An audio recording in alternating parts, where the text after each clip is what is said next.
รหัสลับมักถูกสร้างขึ้นมาด้วยการใช้เครื่องหมายสัญลักษณ์ตัวเลขและการผสมอักขระแบบต่างๆเพื่อวัตถุประสงค์ในการปกปิดข้อเท็จจริงบางอย่างซึ่งต้องมีการถอดรหัสที่รู้กันเป็นการส่วนตัวเสียก่อนจึงจะสามารถเข้าถึงข้อมูลหรือทราบถึงสิ่งที่ผู้สร้างรหัสตั้งใจซุกซ่อนเอาไว้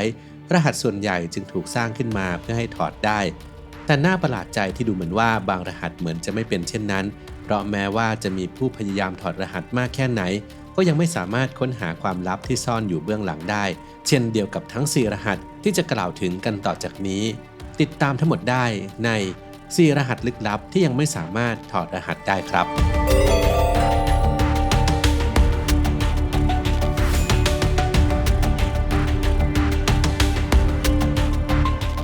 1. ฆาตกรต่อเนื่อง Zodiac Killer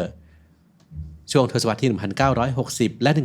1970 ในรัฐแคลิฟอร์เนีย สหรัฐอเมริกา เกิดเหตุฆาตกรรมต่อเนื่องที่ฆาตกรตั้งชื่อตัวเองว่า Zodiac หรือจักรราศีสร้างความน่าสะพรึงกลัวแก่คนทั่วไปด้วยการสังหารผู้คนที่เจ้าหน้าที่ตำรวจระบุว่ามีผู้เสียชีวิตอย่างน้อย 5 รายและรอดชีวิต 2 รายที่สามารถยืนยันได้แน่ชัดว่าเป็นฝีมือของฆาตกรผู้นี้สวนทางกับที่เจ้าตัวอ้างว่าลงมือสังหารผู้คนไปมากถึง 37 รายสิ่งหนึ่งที่เป็นที่สนใจของผู้คนนอกจากการสืบหาตัวตนที่แท้จริงของฆาตกรแล้วคือจดหมายข้อความปริศนาที่ฆาตกรส่งไปเยาะเย้ยบรรดาสื่อมวลชนต่างๆซึ่งประกอบไปด้วยรหัสลับ 4 ชุดสร้างขึ้นมาด้วยการเข้ารหัสที่ฆาตกรอ้างว่าประดิษฐ์ขึ้นเองแทนตัวอักษรและสัญลักษณ์ต่างๆจดหมาย3ฉบับแรกถูกส่งไปยังสำนักหนังสือพิมพ์3แห่งในบริเวณอ่าวซานฟรานซิสโกแต่ละฉบับจะแนบข้อความรหัสปริศนาส่วนหนึ่งเอาไว้พร้อมข้อความข่มขู่ว่าจะมีการก่อคดีฆาตกรรมมากขึ้นหากสื่อไม่ปฏิบัติตามสิ่งที่ฆาตกรเรียกร้องนั่นนำมาซึ่งความพยายามไขรหัสข้อความที่ฆาตกรจักรราศีส่งมาแต่ก็ไม่ประสบความสำเร็จส่งผลให้จนถึงปัจจุบันก็ยังมีผู้พยายามถอดรหัส Zodiac Code มากมายเพื่อสืบหาตัวตนที่แท้จริงของฆาตกรและแม้ว่าในปี 2020 จะมีผู้สามารถถอดรหัสของฆาตกรจักรราศีได้แล้ว 2 ชุดแต่ก็ยังเหลืออีก 2 ชุดจากทั้งหมด 4 ชุดที่ยังไม่สามารถถอดรหัสได้จนถึงทุกวันนี้พร้อมกับที่ Zodiac Killer ก็ยังไม่ถูกจับกุมและไม่สามารถระบุตัวตนของฆาตกรได้ 2. ชุดข้อความรหัสลับ The Bill Papers ชุดข้อความรหัสลับ 3 ชุดนี้เข้าใจกันว่าสามารถนำไปสู่ขุมทรัพย์ที่ประกอบไปด้วยทองคำแร่เงินและอัญมณีมูลค่ามากกว่า 43 ล้านเหรียญสหรัฐที่ถูกฝังไว้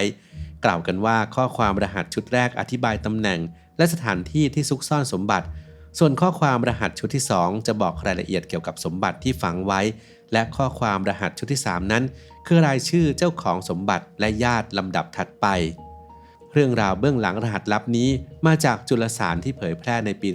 1885 ที่ชื่อว่า The Bill Papers กล่าวอ้างถึงสมบัติของชายผู้หนึ่งนามโทมัส เจ บิลที่ถูกฝังไว้ในสถานที่ลับแห่งหนึ่งในเทศมณฑลเบดฟอร์ดรัฐเวอร์จิเนียสหรัฐอเมริการาวๆปี 1820 ซึ่งเขาอ้างว่าได้รับสมบัติเหล่านั้นมาจากเหมืองแห่งหนึ่งในเมืองซานตาเฟ่รัฐนิวเม็กซิโกโดยกลัวว่าจะสูญเสียสมบัติไปบิลจึงสร้างชุดรหัสลับที่ยากจะไขได้ขึ้นมาเพื่อซ่อนสมบัติแล้วเก็บรหัสลับไว้ในกล่องเหล็กพร้อมกับจดหมายกับเอกสารอื่นๆจากนั้นบิลก็ส่งมอบกล่องที่บรรจุข้อความเข้ารหัสให้กับเจ้าของโรงแรมในท้องถิ่นพร้อมกับบอกว่าอย่าเปิดกล่องนั้นจนกว่าเขาจะกลับมาในอีก10 ปีข้างหน้าแต่หลังจากวันนั้นบิลก็ไม่เคยกลับมาอีกเลยจนเวลาล่วงเลยมา23 ปีเจ้าของโรงแรมเปิดกล่องออกดูและพยายามไขปริศนาประหลาดนี้หลายครั้งแต่ก็ล้มเหลวหลังจากนั้นหลาย10 ปีต่อมาเขาก็มอบรหัสลับทั้ง3 ชุดให้กับเพื่อนก่อนที่ตัวเองเสียชีวิตเพื่อนของเจ้าของโรงแรมใช้เวลาอีก20 ปีพยายามถอดรหัสข้อความแต่ก็ถอดได้เพียงชุดเดียวที่บอกรายละเอียดเกี่ยวกับสถานที่กับตำแหน่งที่ฝังสมบัติจากนั้นเขาก็ได้ตัดสินใจตีพิมพ์รหัสทั้งหมดในจุลสารซึ่งนับตั้งแต่ถูกตีพิมพ์ออกมาก็มีผู้คนพยายามถอดรหัสทั้ง2ข้อความที่เหลือและค้นหาสมบัติหลายต่อหลายครั้งแต่ความพยายามทั้งหมดก็คว้าน้ำเหลวจนเกิดการปรามาสว่าเรื่องทั้งหมดนั้นเป็นเรื่องหลอกลวงซึ่งอันที่จริงแล้วเรื่องราวชุดรหัสลับ The Bill Papers จะเป็นเรื่องจริงหรือเท็จก็ยังไม่สามารถพิสูจน์ได้จนกว่าจะมีผู้ที่ถอดรหัสได้สำเร็จ 3. Enigma Code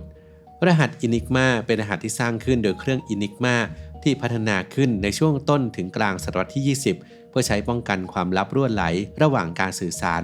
มีใช้กันในหลายประเทศและในหลากหลายด้าน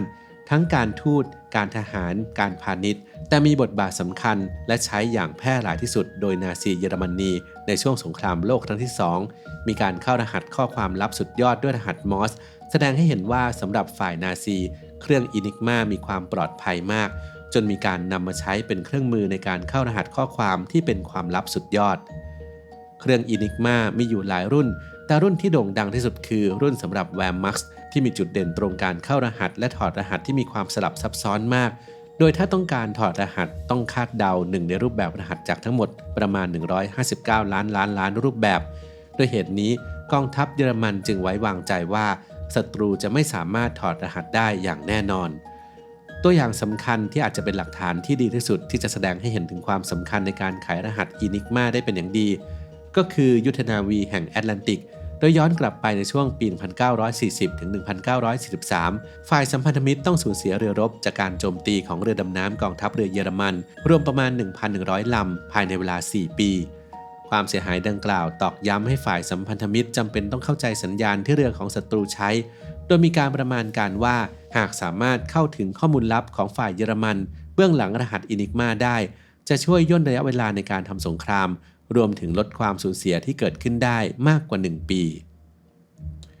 ท้ายที่สุดความต้องการของฝ่ายสัมพันธมิตรก็เป็นจริงเมื่อนักคณิตศาสตร์นักตรรกศาสตร์นักรหัสวิทยาและวีรบุรุษสงครามชาวอังกฤษผู้ที่ได้รับการยกย่องว่าเป็นบิดาของวิทยาการคอมพิวเตอร์อย่างอลัน ทัวริงค้นพบจุดอ่อนและเข้าถึงรหัสลับนั้นได้สำเร็จทัวริงกับทีมสามารถพัฒนาเครื่องบอมเบย์มาชีนที่สามารถถอดรหัสลับจากเครื่อง Enigma บางรุ่นได้และมีบทบาทสำคัญที่ช่วยให้ประเทศอังกฤษและฝ่ายสัมพันธมิตรสามารถป้องกันการโจมตีได้หลายครั้งด้วยข้อมูลที่ถอดรหัสมาจนเอาชนะเยอรมนีได้ในสงครามโลกครั้งที่ 2จนอาจกล่าวได้ว่าการไขรหัส Enigma ได้สำเร็จถือเป็นชัยชนะครั้งสำคัญที่สุดของฝ่ายสัมพันธมิตรเลยก็ว่าได้ 4. สมบัติลับของไดอาน่า ดรอสนับเป็นเรื่องน่าประหลาดใจมากครั้งหนึ่งเมื่อนักแสดงและนักร้องสาวชาวอังกฤษผู้โด่งดังเจ้าของสมญานามมาริลิน มอนโรแห่งสหราชอาณาจักรไดอาน่า ดรอสได้เปิดเผยรหัสลับชุดหนึ่งออกมาก่อนที่เธอจะเสียชีวิตลงด้วยโรคมะเร็งรังไข่ในวันที่ 4 เมษายน ปี 1984 ในขณะนั้นเธอยื่นจดหมายที่เขียนด้วยดินสอเป็นสัญลักษณ์แปลกๆอยู่เหนือแถบตัวอักษรที่เรียงกัน 5 แถวให้กับมาร์ค ดอร์สันลูกชายของเธอและบอกเขาว่าสิ่งนี้เป็นส่วนหนึ่งของรหัสลับที่จะนำไปสู่สมบัติมูลค่า 2 ล้านปอนด์ที่เธอซุกซ่อนไว้โดยมีรหัสลับอีกครึ่งหนึ่งอยู่กับอลัน เลกสามีใหม่ของแอนนาผู้ซึ่งเป็นพ่อเลี้ยงของมาร์คพร้อมกับบอกใบ้ว่าต้องนำรหัสทั้งสองส่วนมารวมกันจึงจะสามารถเปิดเผยตำแหน่งที่แท้จริงของสมบัติได้แต่ไม่ทันที่มาร์คจะได้รหัสผ่านนั้นมาก็เกิดเหตุโศกนาฏกรรมขึ้นเสียก่อนเมื่ออลัน เลกเสียชีวิตด้วยการฆ่าตัวตายหลังจากไดอาน่าเสียชีวิตไปเพียง 5 เดือนและแม้เจสัน เลกลูกชายของอลันจะจำได้ว่าเคยเห็นเอกสารที่ดูเหมือนรหัสลับแถบเดียวกับที่มาร์คได้มาจากแม่แต่เขาก็ไม่รู้ว่ามันไปอยู่ที่ไหนหลังจากพ่อจากไปตั้งแต่นั้นมาผู้คนจำนวนมากจึงพยายามไขรหัสลับของไดอาน่าที่มีเพียงครึ่งเดียวโดยมีการสันนิษฐานเกี่ยวกับสถานที่ซุกซ่อนสมบัติว่าความจริงแล้วดาราสาวอาจกระจายเงินไปเก็บไว้ตามธนาคารต่างๆทั่วยุโรปซึ่งนับว่าเป็นวิธีการซ่อนสมบัติที่ชาญฉลาดและผู้ที่จะได้สมบัติเหล่านั้นไปครอบครองก็จะมีเพียงผู้ที่สามารถถอดรหัสได้เท่านั้นทางฝ่ายผู้เชี่ยวชาญด้านนิติวิทยาศาสตร์คอมพิวเตอร์ที่พยายามถอดรหัสดังกล่าวก็แสดงความเห็นว่าหน้ากระดาษมีส่วนที่ขาดหายไปจึงไม่สามารถบ่งชี้ได้อย่างแน่ชัดว่าสมบัตินั้นอยู่ที่ไหนส่วนสาเหตุที่ทำให้ไดอาน่า ดรอสต้องสร้างรหัสลับขึ้นมาเพื่อซุกซ่อนสมบัติของเธอแม้กระทั่งจากลูกๆของเธอเอง